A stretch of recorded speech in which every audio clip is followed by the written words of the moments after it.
Origins of the Veil. The Veil of Death is one of the most enigmatic and unsettling magical structures in the entire wizarding world. Unlike other cursed or enchanted objects, it was not created for everyday magical use, nor does it function as a tool, weapon, or protective charm. Instead, it exists as a mysterious gateway that sits deep within the Department of Mysteries at the Ministry of Magic. Its exact origins are unknown, but most scholars agree that it predates the modern era of wand lore and even the foundation of Hogwarts itself. This belief stems from the archway's design, which resembles ancient magical stonework more than any recognizable contemporary construction. Some theories suggest it may have been transported from a ruin far older than the Ministry, possibly dating back to the time when wizards were still experimenting with the most primal forms of magic. Physically, the veil consists of a cracked stone arch standing freely in the Death Chamber, a circular room designed to observe it. Draped across the arch is a tattered black curtain, thin and ghostly, which ripples even in the absence of wind. The structure emanates a quiet but constant sense of finality. Those who enter the chamber often describe a chilling silence punctuated only by faint whispers drifting from beyond the veil. These whispers hint at its function, a bridge to the world of the dead. The Ministry of Magic has never disclosed who discovered the veil, how it came to be in their possession, or why they chose to house it in the Department of Mysteries rather than seal it away or destroy it. This secrecy alone implies its power and danger. By preserving it rather than concealing it, the Ministry treats the veil not as a cursed object, but as an unavoidable truth of existence, an intersection between life and what lies beyond. Physical properties. The veil presents itself as deceptively simple, yet every feature of its structure conveys an air of otherworldly danger. At its center is the archway composed of weathered stone that appears older than the Ministry itself. Scholars who have studied its composition note that the material is not typical British stonework, and some argue it was quarried and shaped by ancient wizards whose enchantments have long since faded from the rest of the world. Despite cracks and signs of decay, the arch has never crumbled or broken further, suggesting that it is reinforced by magic of a kind now forgotten. Hanging loosely from the arch is the black veil, a curtain of thin fabric so tattered it seems ready to disintegrate at a touch. Yet it never does. Even in the stillness of the Death Chamber, the veil constantly stirs, as though brushed by invisible hands or caught in a breeze that no one else can feel. This restless movement is unsettling for observers, as it seems to suggest life or willpower in something that should be lifeless cloth. Some unspeakables have theorized that the veil is not fabric at all, but a material manifestation of the boundary between the living and the dead, an echo of what lies beyond. The most disturbing feature is the sound that emanates from it. To certain individuals, faint voices and whispers can be heard, sometimes beckoning, sometimes indistinct. These sounds have been described as familiar, almost personal, as though the dead themselves are calling, yet not everyone can hear them. Most visitors only feel an uneasy pull toward the arch, but for those sensitive to death or who have endured great loss, the veil speaks in unmistakable tones. The chamber in which it is kept is circular, with high stone benches rising around the veil like an ancient amphitheater.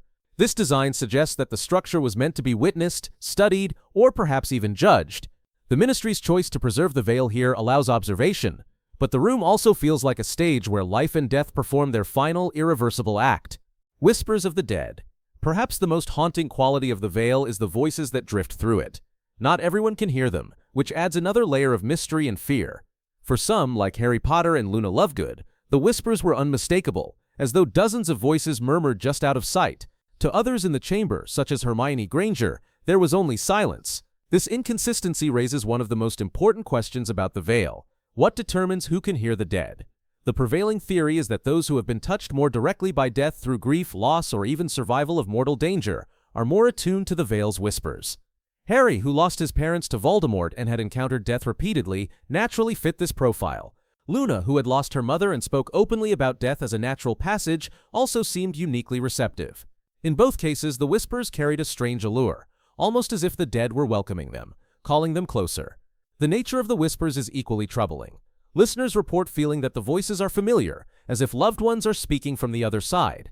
Yet the words themselves are indistinct, never forming clear sentences. This ambiguity fuels speculation. Are these truly the voices of the dead, or are they echoes, shadows of souls, forever imprinted on the veil? Some unspeakables argue that the veil functions like a thin wall between dimensions, allowing fragments of memory or personality to bleed through. Others caution that what is heard may be an illusion, designed to tempt the living into crossing. What makes the whispers so disturbing is their emotional weight. Listeners often describe a sense of comfort mingled with dread, as though they are both reassured and unsettled at once. The pull of the voices combined with the veil's eerie movement creates an almost hypnotic effect, Standing too close to the archway can feel like teetering on the edge of an abyss, where a single step might reunite you with lost loved ones, but only by surrendering your life to the unknown. The veil as a gateway. The most widely held belief about the veil is that it functions as a gateway between the world of the living and the afterlife. Unlike magical constructs such as the mirror of Ear-Eyes or the pensive, which project reflections or memories, the veil does not display visions or illusions. Instead, it gives the undeniable impression that something real lies beyond it, an unseen realm where the souls of the dead reside. The whispers that certain individuals hear are often cited as evidence of this gateway's existence. When Sirius Black fell through the veil during the battle at the Department of Mysteries, his disappearance appeared absolute. Unlike victims of the killing curse, whose bodies remain intact, Sirius left no trace behind. This suggests that the veil is not simply a destructive force but an actual passage, consuming the living body and transferring it elsewhere. In that sense, it is not death in the conventional sense, but a direct crossing into whatever lies beyond mortal life. This property distinguishes the veil from the Resurrection Stone, another artifact associated with death. The stone allows brief, imperfect manifestations of the dead, pulling echoes of their souls into the world of the living. The veil, on the other hand, seems to operate in reverse. It allows the living to pass into the world of the dead, but never return. One offers a glimpse across the boundary, the other demands complete surrender to it. The danger of the veil lies in its permanence. No spell, potion, or ritual is known to draw someone back once they have crossed. Even Dumbledore, who often provided explanations for the most obscure pieces of magic, admitted that the true nature of the veil was beyond him. This uncertainty is what makes it both fascinating and horrifying. To the Ministry, it is a subject for study. To most wizards, it is a threshold that must never be crossed. It stands as a reminder that even in a world of spells and miracles, death remains the one irreversible boundary. The Ministry's obsession. The Ministry of Magic has long concealed its fascination with the veil. Hidden deep within the Department of Mysteries, the Death Chamber is not accessible to the public, nor even to most Ministry employees. Only unspeakables, the select wizards tasked with studying the most profound and dangerous aspects of existence, are permitted to approach it. This secrecy reflects not only the veil's danger, but also the Ministry's determination to control knowledge about death itself. Why does the Ministry preserve such a structure rather than destroy it? The answer lies in the nature of the unspeakables' work. They study love, time, thought, space, and death, the fundamental forces that define the magical and human experience. Among these, death remains the greatest mystery, and the veil represents perhaps the only tangible link to it. For centuries, it has offered the promise of answers. Where do souls go? What happens after life ends? And can the boundary be breached? The Ministry's obsession is not purely academic.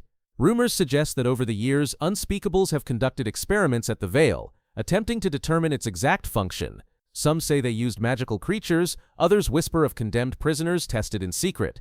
Nothing has ever been confirmed, but the lack of official records combined with the aura of dread surrounding the chamber fuels these suspicions. Whatever their methods, the unspeakables never found a way to cross the veil safely. There is also the possibility of political motivation. By controlling the veil, the Ministry controls access to forbidden knowledge. If dark wizards learned how to exploit it, they might attempt to use it for necromantic purposes, or to manipulate fear of death for power. Keeping it hidden ensures that it cannot become a weapon in the wrong hands. Still, the Ministry's silence leaves the wizarding world in the dark. They acknowledge the veil's existence but refuse to explain it. This decision may protect the public, but it also deepens the mystery. To most witches and wizards, the veil remains a forbidden subject, a symbol of truths too dangerous for ordinary minds to confront. Sirius Black's death. The veil entered public consciousness most dramatically during the battle at the Department of Mysteries in June 1996. In the chaos of spells exchanged between the Order of the Phoenix and Voldemort's Death Eaters, Sirius Black was struck by a curse from Bellatrix Lestrange. He staggered backward and fell through the veil, vanishing instantly. Unlike other magical deaths, Sirius left no body behind, no sign of a corpse or remains, only absence. This moment confirmed to all who witnessed it that the veil was not merely a symbolic artifact, but a true passage beyond life. What makes Sirius's death particularly haunting is the ambiguity of the curse itself. Bellatrix's spell was not Avada Kedavra, as there was no flash of green light. Instead, it was a powerful but non-lethal hex that struck him in the chest. Under normal circumstances, Sirius would likely have survived, yet the momentum of his fall carried him into the veil, and once he passed through, he was lost forever. In this way, his death was not caused by magic alone, but by the veil itself, the ultimate executioner. For Harry, watching Sirius disappear was devastating. The possibility that his godfather might have survived briefly flickered in his mind. He even attempted to pursue Sirius through the archway, restrained only by Lupin. This reaction highlights one of the most dangerous aspects of the veil, its ability to tempt the living with hope of reunion. Harry's grief nearly pulled him into the same fate, showing that the veil not only consumes those who fall, but also lures others close to its edge. The Ministry never addressed the specifics of Sirius's passing. Officially, he was listed as dead, though his body was never recovered. This omission underscores the chilling reality that the veil leaves no remains, only questions. Sirius's death remains one of the most tragic reminders of its power, that even the strongest magic or deepest love cannot call back someone who has crossed into its depths. Forbidden knowledge and ancient magic. The veil is not simply a Ministry artifact but a remnant of magic so old that even Dumbledore admitted ignorance of its origins. Unlike wands, spells, or charms created within the framework of known wizarding practice, the veil belongs to a category of magic that predates structured incantations and controlled spellwork. It is raw, foundational, and terrifyingly final. Many scholars place it within the realm of ancient magic, a force woven into the fabric of the world itself rather than conjured by human design.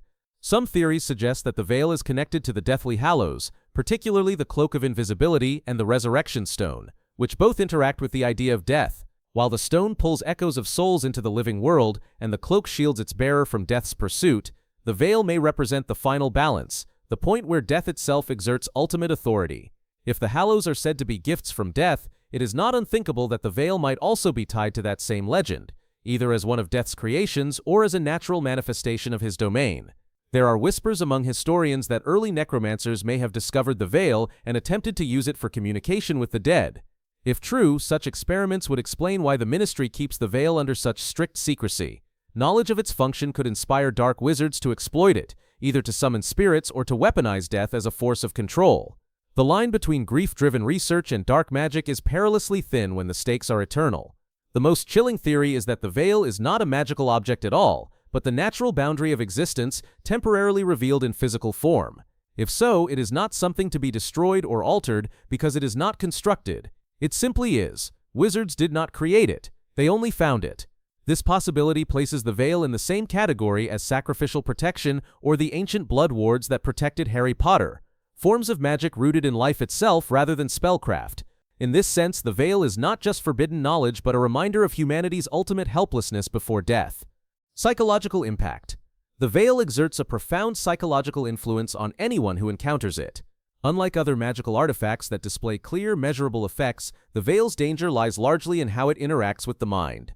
Observers often describe an almost magnetic pull, a sensation that standing too close might draw them in against their will. Even those who do not hear the whispers report a gnawing curiosity, a need to know what lies beyond the black curtain.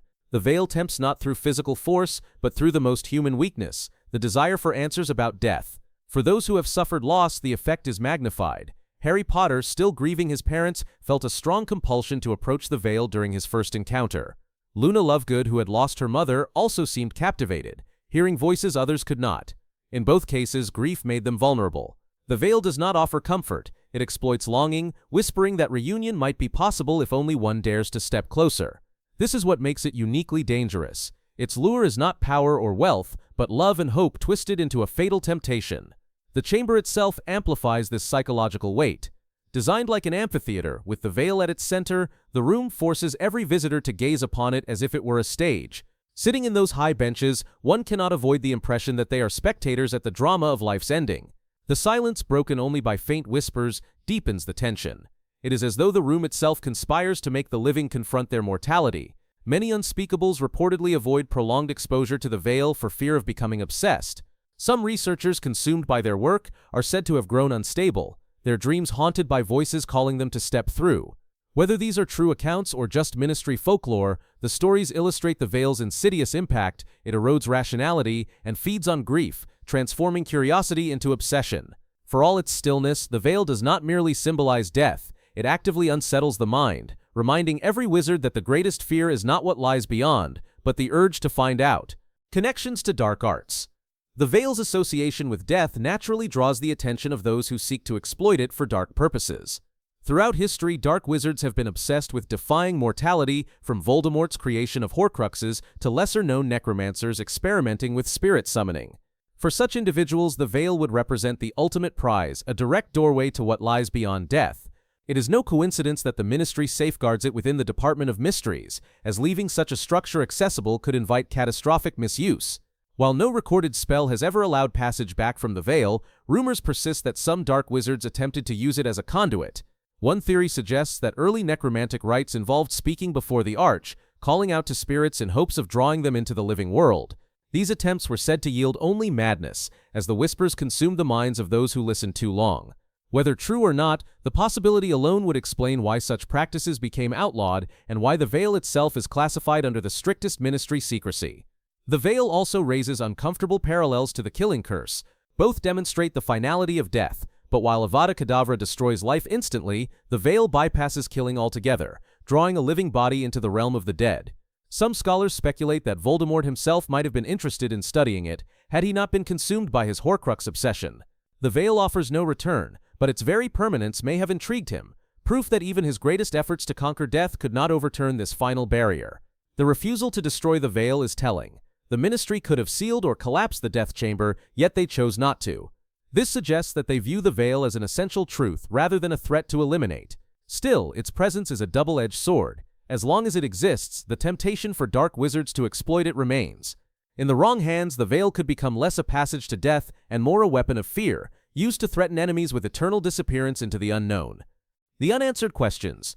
For all the ministry's secrecy and the speculation of scholars, the veil of death remains a mystery without resolution. Even Dumbledore, whose knowledge of obscure and ancient magic surpassed nearly all others, confessed that he could not explain its full nature. This alone speaks volumes. If the wisest wizard of his age admitted ignorance, then the veil embodies truths far beyond human comprehension.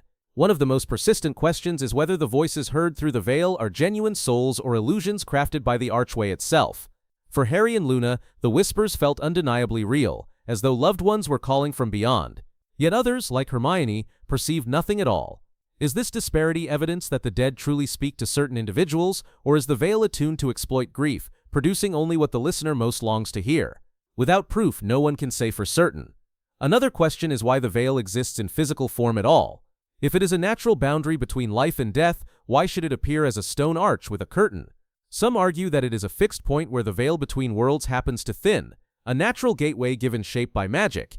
Others suggest it may have been created deliberately by wizards long forgotten, perhaps as part of rituals to commune with the dead. The lack of records leaves both theories equally plausible. Perhaps the greatest uncertainty is whether crossing the veil truly means annihilation, or whether it delivers the soul directly into the afterlife. Sirius Black's disappearance demonstrated its power, but it did not answer what happened to him once he vanished. Did he pass peacefully into whatever lies beyond, or was he trapped forever in an unseen realm? This ambiguity haunts Harry and readers alike, underscoring the veil's enduring terror. In the end, the veil represents the greatest truth in the wizarding world, that magic, for all its wonder and power, cannot undo death. It stands as a reminder that some mysteries are not meant to be solved, and some boundaries are never meant to be crossed.